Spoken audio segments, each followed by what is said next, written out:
The salty Boston breeze carried with it the faint tang of the sea, rolling off the harbor as if to remind Michael Anderson that time kept moving, even when his heart hadn't. Saturdays had become ritual, the only fragments of normalcy left since Emma's death. He and Lily always came to Harborview, the polished waterfront restaurant where the glass windows reflected the bustle of the pier and the endless blue of the Atlantic.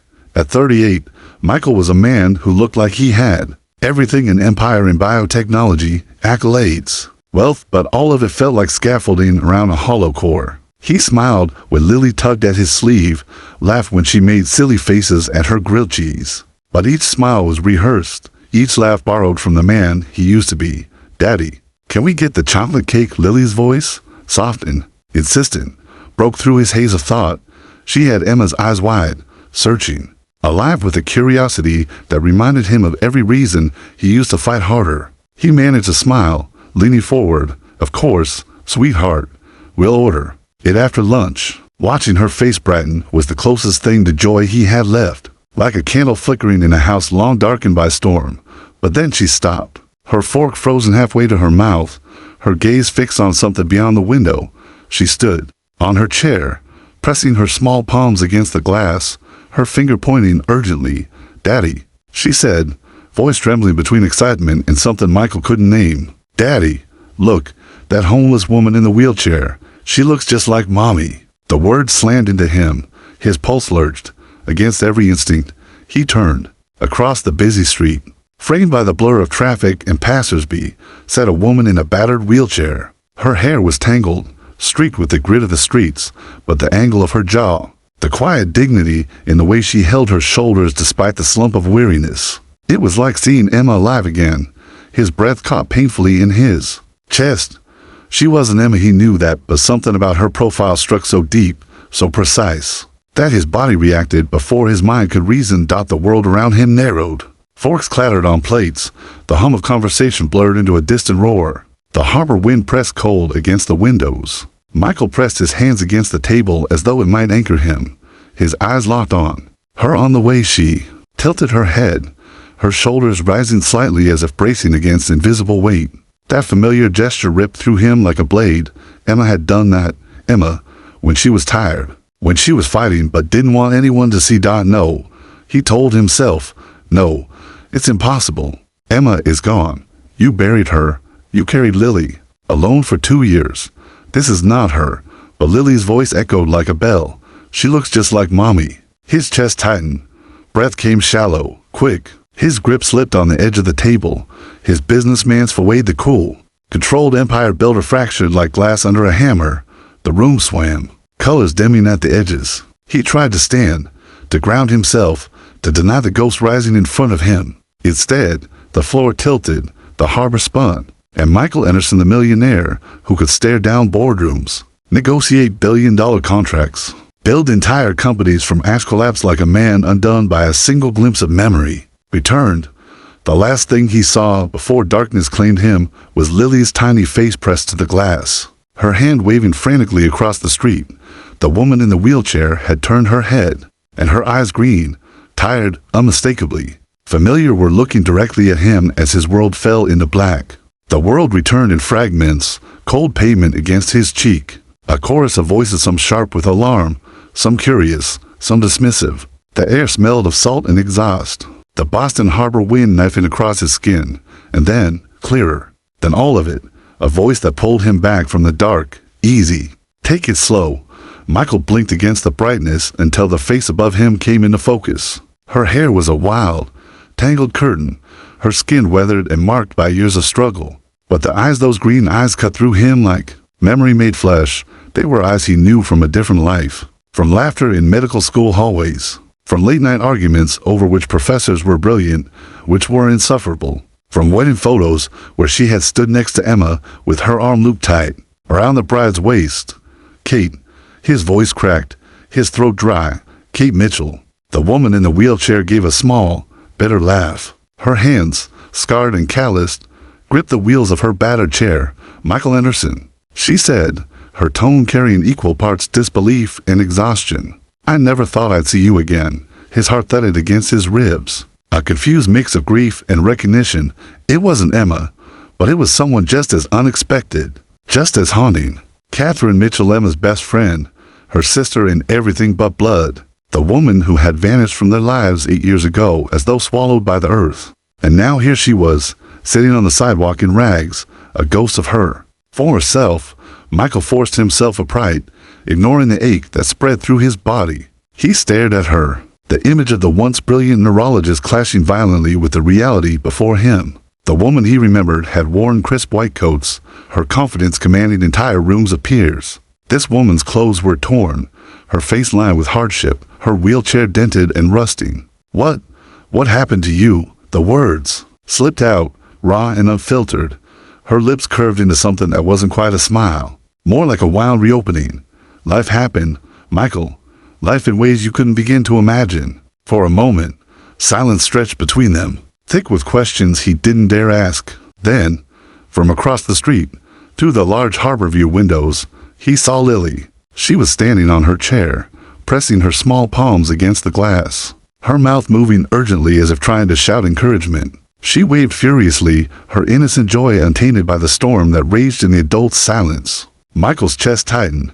He rose unsteadily to his feet, torn between returning to his daughter's safety and confronting the ghost of his past, who now sat in a wheelchair before him.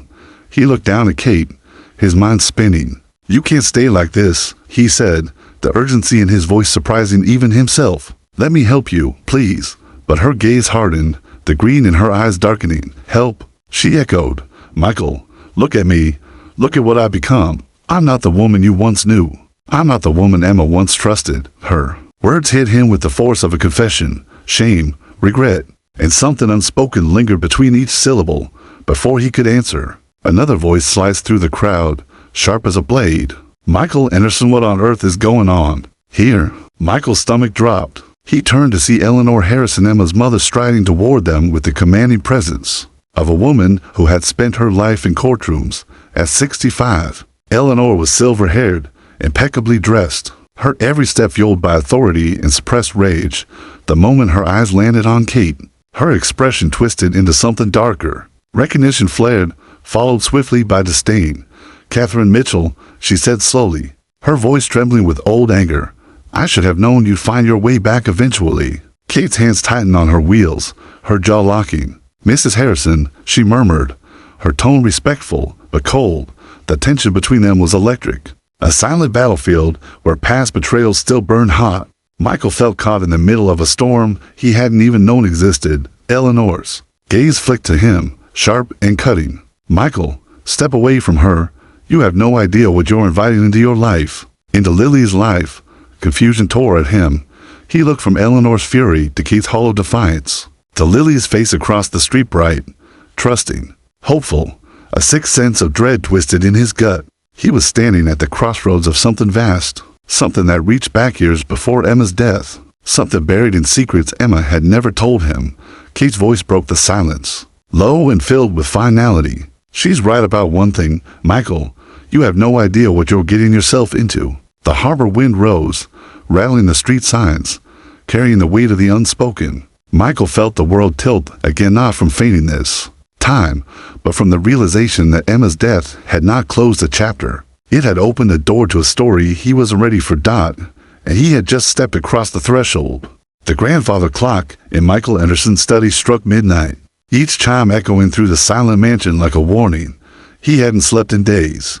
Not since the collision of past and present on that Boston sidewalk. Not since seeing Kate's hollowed face in a wheelchair, Eleanor's venomous fury, and Lily's innocent joy all colliding in the same impossible afternoon. The house felt different now, alive, restless, as though Emma's ghost was stalking its halls. The laughter of his daughter earlier that evening, rare, sudden, bubbling like a spring after months of silence, had lifted his heart. Yet that same laughter, sparked by Kate's presence, was what terrified Eleanor the most. Her words from earlier still seared into him. "You have no idea what you're bringing into this house. You don't know what she's capable of." He wanted to dismiss it, to believe Eleanor's judgment clouded by grief and bitterness. But he couldn't ignore the tremor in her voice when she spoke Kate's name. Not anger alone, fear. Michael sat behind his mahogany desk, a half-finished glass of whiskey untouched at his side. Before him lay the business card he had pressed. into Kate's hand, now returned to him as if mocking his intentions. But beside it lay something far more dangerous, Emma's diary. He had found it hours earlier, hidden in a box of medical textbooks in the attic, tucked beneath papers marked with Emma's handwriting. The leather cover was worn smooth, the pages, yellowed by time. His hands shook as he opened it again, drawn to the words like a moth to a flame. March 15th. The headaches are getting worse. I've made an appointment with Dr. Rodriguez tomorrow, but I'm terrified of what he might find. Michael's heart pounded. He flipped to another entry, March 22nd. MRI confirmed, brain tumor. Aggressive. 8 months, maybe less. I don't know how to tell Michael. I don't know how to tell Kate. The room spun. Emma had been dying long before the accident that claimed her life. She had hidden it, even from him. He pressed his hand against his forehead, bile rising in his throat. How had he never seen it? How had she carried this secret, alone, pretending everything was fine? But the next entries carved even deeper. April 3rd. I can't tell Kate.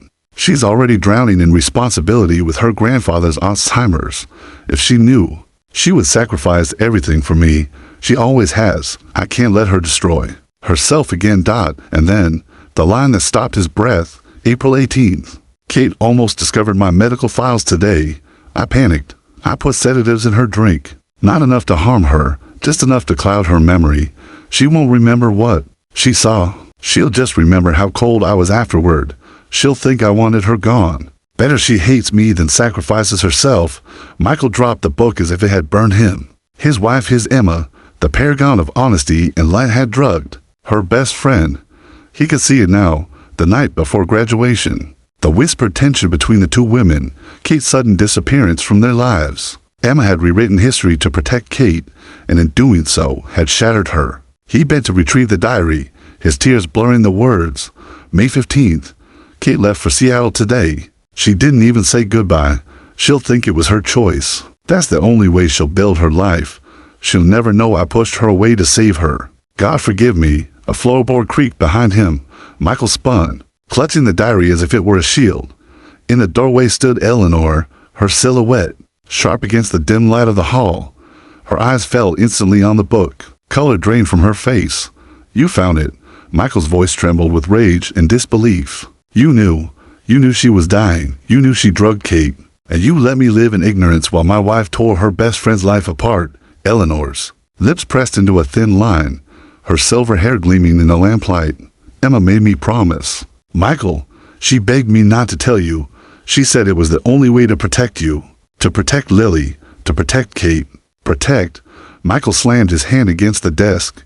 Emma's secret didn't protect anyone. It destroyed Kate. She's living on the streets, in a wheelchair, carrying the guilt of a friendship she thought she abandoned. And Lily. His voice broke. Lily saw her today and smiled for the first time in months. Do you understand? Kate gave her back a piece of her mother in a single afternoon.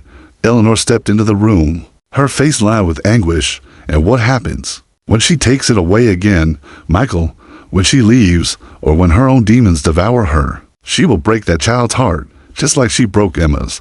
Michael thrust the diary toward her. No, Emma broke Kate. Emma lied. Emma drugged her.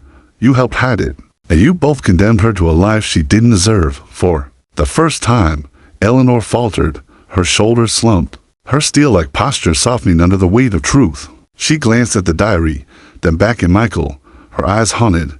You don't understand. She whispered. Emma discovered something else about Kate before she graduated, something darker. That's why she panicked.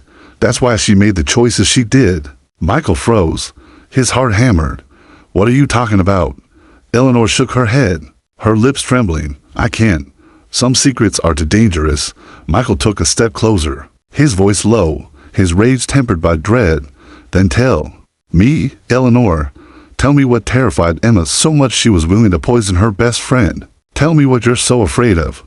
But before Eleanor could answer, the sound of laughter floated up from the garden. Kate's voice, gentle and clear, mingled with Lily's delighted giggles. Michael's grip on the diary tightened.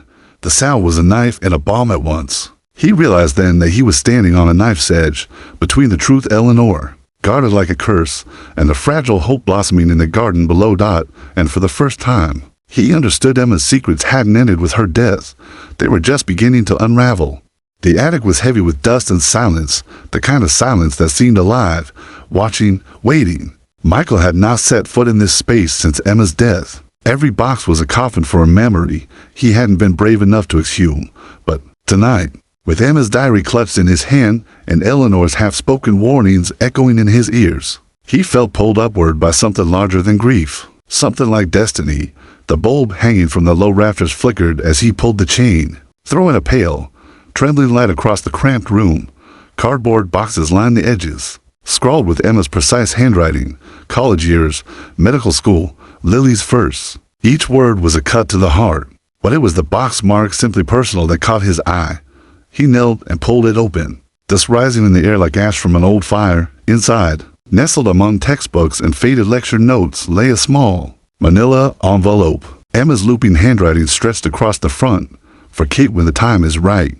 Michael's pulse quickened. His wife had left something not for him, not for Lily, but for the woman who now slept in a borrowed guest room downstairs, broken and guilty. The woman Eleanor insisted was poison. He hesitated, guilt gnawing at him. This was not his letter to read, but the weight of Emma's secrets already pressed him flat. He tore the flap. The letter inside was written in the same hand as the diary, but it trembled with urgency. The words scored deep into the paper as though Emma had been racing against time. "My dearest Kate," it began, "if you are reading this, then it means the lies I told finally collapsed, and Michael has brought you back into his life. There's something you must know before you drown yourself in guilt you never deserved. That night before graduation, when you found my test results, it wasn't your memory failing you. It was me. I drugged you. I put sedatives in your wine so you would forget what you saw. I let you believe you'd imagine it, let you believe you abandoned me. The truth is, I abandoned you because I knew if you stayed, you would have given up everything to fight for me, and I could not let your brilliance, your future, be consumed by my death." Michael's hands shook so violently the letter almost slipped from his grip. He forced himself to keep reading. "I told myself I was protecting you, but as I write this, I see the cruelty in my choice. I took your trust and shattered it to save you from a burden you would have carried willingly. Forgive me, Kate, please. I never stopped loving you as my sister. I never stopped believing in the doctor you were meant to become. And if you are with Michael and Lily now, then maybe my selfishness has led to something good. Take care of them, Kate. Take care of him. He'll need you more than he knows." The last line was underlined, ink smudged as if blurred by tears. "Don't let my death chain you. Let it free you to live again." Michael folded the letter with shaking hands, his vision blurred. He could feel Emma in the room, her presence threading through the air, not as a ghost, but as a force guiding him toward truths he wasn't ready to face. The sound of the attic door creaking made him start. Kate's voice floated upward, quiet but firm. "Lily said you were up here. She was worried you missed story time." Michael turned. She had climbed the stairs with her arms, her wheelchair left below, her strength and determination undiminished by her frail frame. She froze when her eyes landed on the letter in his hand. Her face went pale. "What is that?" Michael's throat constricted. "It's from Emma, for you." Her hands trembled as he extended it to her. She crossed the floor on her hands and knees, refusing his help. Pulling herself forward with a stubborn dignity that made his chest ache, she took the letter, her fingers brushing his, and unfolded it slowly. He watched her read, saw the disbelief shatter into recognition, then grief, then something deeper. Her breath hitched, tears streaking through the dust on her face. "She drugged me," Kate whispered. "I knew something was wrong that night. I thought I was losing my mind. I thought I ran away because I was weak, and all these years." Her voice broke, raw. "I hated myself for leaving her. I hated myself for leaving you." Michael reached for her, but she shook her head, gripping the letter tighter. Her sobs muffled but fierce. "Do you know what it's like to carry 8 years of guilt? Believing you abandoned the person you loved most in the world?" He didn't answer. He couldn't. He only lowered himself beside her, laying the diary next to Emma's letter, as if the two together might weave the broken threads of truth into something whole. Kate wiped her eyes with the back of her hand, her expression changing as if the letter had lit a fire in her. "She planned this. She knew. She wanted me here, Michael, with you, with Lily. She knew you couldn't carry this alone." Before he could respond, a sharp noise shattered the moment, the slam of a door downstairs, footsteps echoing through the mansion like thunder. Eleanor's voice rose, shrill, trembling with fury. Michael, Kate, what are you doing up there? Michael's stomach dropped. The letter was still in Kate's hands. Eleanor could never see it now. Not yet. Kate's tear-streaked face hardened, and for the first time since he'd found her on the street, Michael saw not the broken woman in the wheelchair, but the brilliant, fierce Dr. Emma had once adored. She clutched the letter to her chest and whispered, "This changes everything. Your mother is going to hate it." Downstairs, Eleanor's footsteps grew louder. The attic, once a tomb of silence, now pulsed with secrets too explosive to remain buried. The study door slammed shut with a violence that made the chandelier tremble. Eleanor Harrison's fury filled the Anderson mansion like smoke from a fire that couldn't be contained. Michael stood by the desk, Emma's diary open before him, while Kate lingered near the window, clutching the letter Emma had written as if it were a lifeline. The three of them were bound together in a storm of secrets, and no one could find their footing. Eleanor's voice was sharp enough to cut glass. "How dare you bring this woman into Lily's life? Into my granddaughter's life?" Her silver hair was immaculate, her tailored suit crisp, but her face betrayed the cracks of sleepless nights, and an old grief curdled into suspicion. Kate flinched, but her chin lifted, her eyes, those green eyes, bright with defiance. "I didn't ask to come here, Mrs. Harrison," Michael insisted. "Michael doesn't know what he's dealing with," Eleanor snapped. "He doesn't know what you've done, what Emma discovered before she died." Michael slammed his palm against the desk. The sound made Kate jump, but Eleanor didn't flinch. His voice shook with a rage he had been holding back for years. "Then tell me, Eleanor. Stop circling shadows and say it out loud. What is it you're so terrified of? What did Emma find?" For the first time, Eleanor faltered. Her hand drifted toward the diary on the desk, her fingers grazing the worn leather. She stared at it as if it were a loaded weapon. "You read this?" "Yes." Michael's eyes burned. "Every page. I know Emma was dying. I know she drugged Kate to protect her, and I know you helped hide it from me, from all of us." Kate's breath caught, her knuckles wide around Emma's letter. She whispered, "You knew?" Eleanor's shoulders stiffened, but her voice cracked with age and regret. "I knew. She made me promise. She said it was the only way to protect everyone. To protect you, Kate, from wasting your life. To protect Michael from falling apart before it was time. To protect Lily from growing up in a house where her mother was a ghost before she even died." Kate's voice broke with fury. "Protect me. Emma's lies destroyed me. I spent 8 years thinking I abandoned her, that I betrayed her. I lost my career, my home, everything because I thought I didn't deserve to live a life she wasn't part of.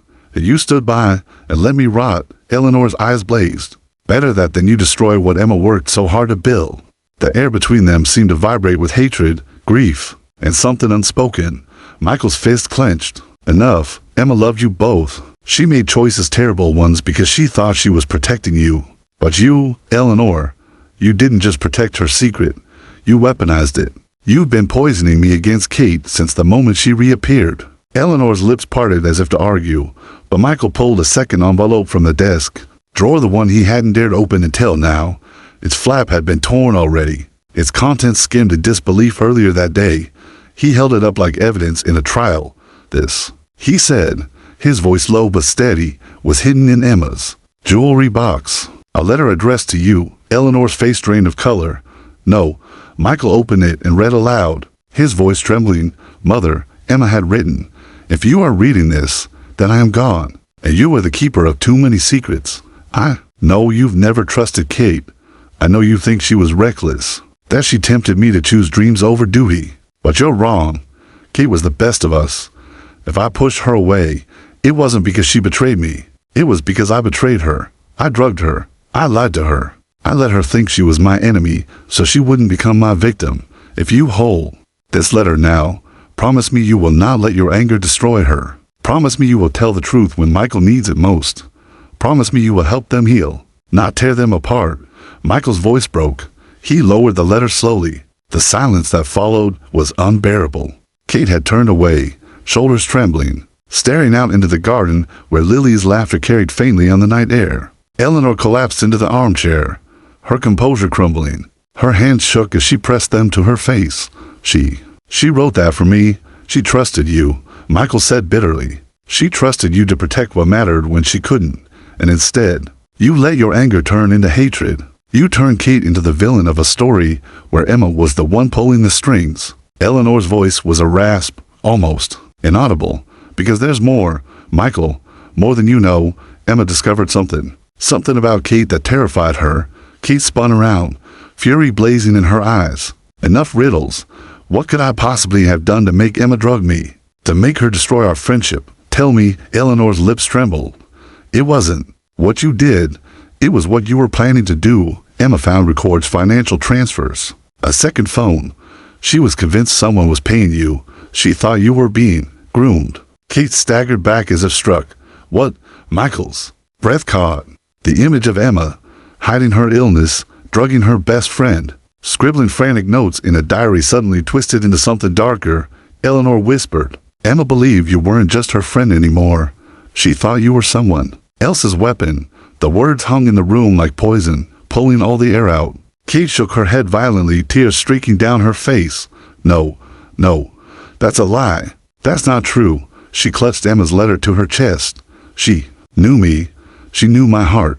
That's why she wrote this. That's why she begged me to forgive her. She was wrong, Eleanor. She was sick, afraid, desperate, and you let her fear poison you too. Michael stood between them, his voice trembling with a mix of rage and determination. Then there's only one way to end this. The rest of the letters. We find every single one. We read them together, and we face the truth. No matter how much it shatters us. Outside, the night wind howled through the garden, rattling the windows. Lily's laughter had stopped. The house seemed to hold its breath, and for the first time, Michael realized the truth wasn't just buried in Emma's diary or her letters. It was buried in all of them, in their grief, their guilt, their fear, and when it finally surfaced, it wouldn't just change their family, it could destroy it. The storm had rolled in quickly, as if the sky itself sensed the house was bracing for rupture. Thunder grumbled low over Boston Harbor, vibrating through the walls of the Anderson mansion. Rain lashed against the windows, sheets of water sliding down the glass like 1,000 unwept tears. Michael stood at the edge of the study, his chest heaving, Emma's diary on the desk, the unopened envelope scattered like landmines between him, Kate, and Eleanor. The tension was unbearable. Eleanor sat rigid in the armchair, her hands gripping the armrest so tightly her knuckles had gone white. Her eyes were shadowed, haunted by Emma's letter that had exposed her complicity in the lies. Kate clutched the letter Emma had written to her, the pages crumpled now from being held so tightly. She sat near the fire, her wheelchair angled toward the window, the flicker of flames catching the wetness on her cheeks. Michael could see her shame, her defiance, her desperate need to be believed. But there was one envelope no one had dared open. It sat apart, propped against Emma's diary, the handwriting unmistakable. For Michael. When love feels like betrayal, Michael's hands trembled as he picked it up. The room seemed to lean into him, even the thunder outside pausing for breath. He tore the flap, drew out the folded paper, and began to read. My dearest Michael, the letter began. The ink smudged as though written with a hand unsteady from pain. If you are reading this, it means I am gone, and Kate has returned to you and Lily. I need you to know something you will not want to hear. I saw the way you looked at her, even when we were young, even when you were falling in love with me. There was a light in your eyes when you saw her care for others. I never resented it. It made me love you more, because it showed me the depth of your heart. If that light has returned now that I am gone, if it burns brighter than your grief, then please do not smother it. Do not mistake it for betrayal. Love does not diminish when it is given again. It multiplies. You have my blessing, Michael. Love Kate. Let her love you. Let Lily grow up in a house where laughter returns. This is not a betrayal of me. It is the fulfillment of my deepest wish that you not spend your life in ashes. The heart has room for more than one forever. Michael's voice broke. The letter slipped from his hands, landing in the pool of lamplight on the desk. The silence that followed was suffocating. Kate's breath caught audibly. She stared at him, tears streaming unchecked down her cheeks, her fingers digging into her lap as if to anchor herself. She gave us permission. Eleanor rose sharply, her voice sharp as shattered glass. No, she didn't. Don't twist her words. Emma was dying, terrified. She wrote what she thought would protect her family, but she wasn't in her right mind. Read it yourself, Michael snapped, thrusting the letter toward her. His voice was ragged, torn between rage and anguish. She knew, Eleanor. She knew everything. She orchestrated everything. You've spent years trying to bury Kate, but Emma herself wanted her here, wanted us together. Eleanor's hand shook as she took the paper, her eyes scanning the lines. When she reached the end, her body sagged as though the words had pulled the fight out of her. The paper slipped from her grip and floated to the carpet. Kate's voice was soft, trembling but resolute. Emma knew us better than we knew ourselves. She saw what we couldn't admit. Michael moved to her, kneeling before the wheelchair, his hand reaching for hers. Kate, I can't keep pretending. I fought this, tried to drown it in guilt.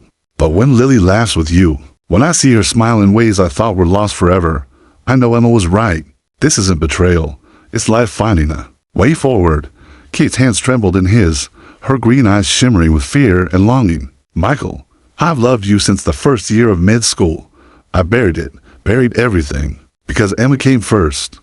Always Emma, and after she was gone, I thought I had no right to feel anything for you, that would dishonor her. But this, she lifted Emma's letter in her other hand. This feels like she's still guiding us. The study seemed to exhale with them, but Eleanor's cry broke it like a dagger. You don't understand. If you choose this, if you bring her into Lily's life as more than a shadow, you will unearth things Emma died trying to protect. Kate wasn't only carrying her own secrets. There were others, dark ones that Emma never had time to explain. Michael stood, his voice thunder in the storm. Then let the secrets come. I will not let fear dictate my daughter's life anymore. I will not let silence steal from us again. Kate wheeled herself to the window, staring out at the storm-washed garden where the daisy seed she and Lily had planted lay hidden. Beneath the earth, she whispered, almost to herself. She said daisies grow even in broken soil. Maybe that's what we are. Michael joined her, his reflection beside hers in the glass. Without hesitation, he reached down, lifted her from the chair, and stepped into the rain-soaked garden. The storm poured over them, drenching their clothes, plastering their hair, but neither cared. They swayed together, his arms supporting her weight, her hands gripping his shoulders. Lily appeared at the window, her small face lit with awe, clapping, her hands against the glass. You're dancing in the rain, Kate whispered against his ear, her voice raw with wonder. She always said rain was for new beginnings. Michael's voice cracked as he held her tighter. Then let this be ours. Thunder rolled, lightning split the sky, and in that storm, grief and love collided. For the first time since Emma's death, Michael felt alive. For the first time in years, Kate allowed herself to believe she was worthy of joy. And upstairs, watching from the shadows of the landing, Eleanor clutched Emma's fallen letter to her chest, her face pale with a terror she could no longer hide. For she knew there was one more letter Emma had written, one she had kept hidden, a letter that did not bless, but warn. And when that letter surfaced, it would not just test Michael and Kate's fragile new bond, it would shatter everything. The morning after the storm dawned deceptively calm. Sunlight filtered through the Anderson mansion's wide windows, casting golden stripes across the hardwood floors. Birds sang in the drenched garden where the daisy shoots trembled with fresh rain, as though nothing had shifted the night before. But Michael knew better. Everything had shifted. He moved through the house like a man carrying fire in his chest, half terrified, half alive. The storm had baptized him and Kate into a dangerous new reality. Emma's letter had sanctioned what their hearts had long denied. But Eleanor's haunted eyes, as she clutched that page in the shadows, still burned in his memory. There was more, something unsaid, something deadly. Lily's laughter rang down the staircase, her small feet pounding against the polished wood. Daddy and Kate, come see what I found. Michael hurried to meet her, his pulse quickening at the urgency in her voice. Lily's cheeks were flushed pink with discovery, her eyes wide with triumph as she tugged at his hand. Upstairs, in the attic, there's a treasure box with a little golden key tied to it. Michael froze. His stomach dropped. He exchanged a glance with Kate, who wheeled into the hall behind him. Her face was pale, her fingers tightening on her armrest.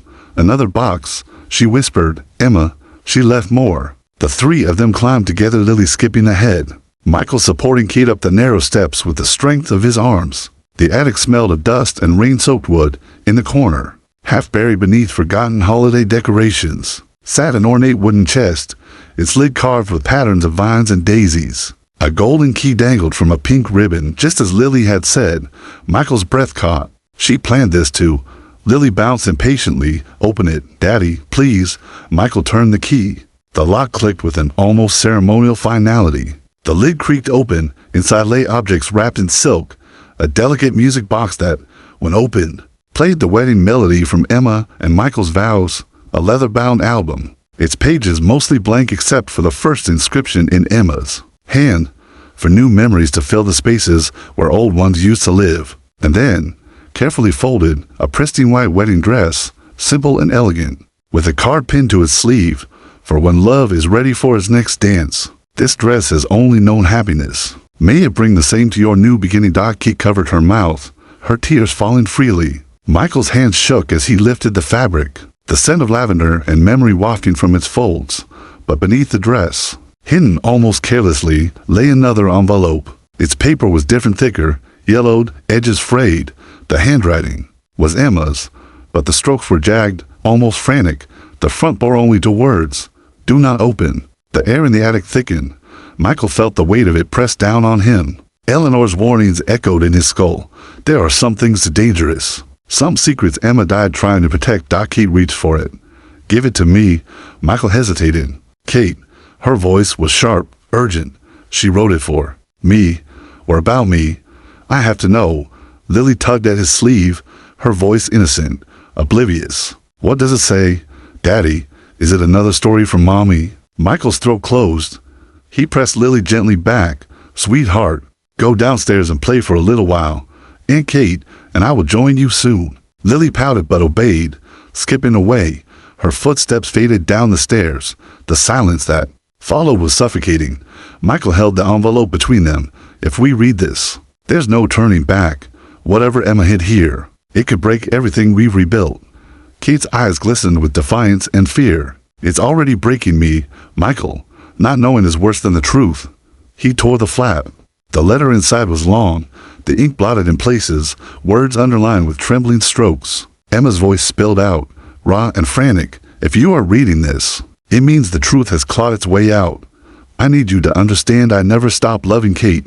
She was my sister in all but blood, but near the end, I discovered something that terrified me. Records hidden in her belongings. Bank transfers from a source I could not identify, a second phone she never told me about, notes about neurological research she refused to explain. I confronted her, but she denied it, and then she found my medical files. That night, I drugged her to erase what she'd seen not just of me, but of herself, because I didn't know if she was protecting me or betraying me." Michael's vision blurred, his chest constricted. The letter continued, "If I was wrong, then I destroyed the best friend I ever had for nothing. If I was right, then Kate was never who I thought she was. Either way, the truth would ruin us. So I chose silence. I chose to bury it. But if you found this letter, it means silence has failed. Be careful. The past is not finished with. You as the people who paid her may still be waiting. Trust your heart, Michael. Trust Lily. But do not trust blindly." Michael lowered the paper, his hand trembling. The storm from the night before seemed to crash back into the room, though the sky outside was blue. Kate's face was ashen. "No," she whispered. "No, that's not true. I never took money from anyone. I never betrayed Emma. I don't know what she found, but it wasn't what she thought." Eleanor's voice cut through the attic doorway like a knife. She had followed them silently, her silhouette framed in the dim light. And yet the evidence was there. Emma showed me. The transfers, the phone. She begged me to keep it hidden, to protect Michael and Lily, to keep you out of their lives. Forever. Michael turned, fury and disbelief colliding inside him. "You knew? You knew all this time, and you let me believe Kate was just a casualty of Emma's desperation?" Eleanor's eyes glistened. "Because if Emma was right, then Kate isn't just a victim. She's a danger." Kate's chair rattled as she spun toward them, her face streaked with tears and rage. "I am not your monster. I lost everything: my career, my home, my body caring for my grandfather until the day he died. I'd have lived in hell for 8 years, haunted by guilt Emma planted in me, if someone used my name, my accounts, my research. I didn't know. Michael's heart split between them, Eleanor's warnings, Emma's frantic words, Kate's desperate pleas. He saw Lily's face in his mind, her daisy crown, her laughter, her fragile hope blooming again. And he realized this was the choice Emma had left him with: trust the letter, or trust the woman standing before him. The attic seemed to close in, shadows pressing from every side. The music box played faintly, its melody warped by time. Michael stepped forward, placing himself between Eleanor and Kate. His voice was low, steady, but carried the weight of everything. Enough. Emma's gone. Her secrets are killing us more than her death ever did. If Kate is guilty, I will find out. If she's innocent, then Emma destroyed her for nothing. But either way, I will not let fear dictate Lily's life again. Kate's eyes widened, shimmering with both terror and hope. Eleanor's face crumpled with disbelief. And in the silence that followed, the attic itself seemed to breathe, as though Emma's ghost was still there, watching, waiting to see which truth would finally take root.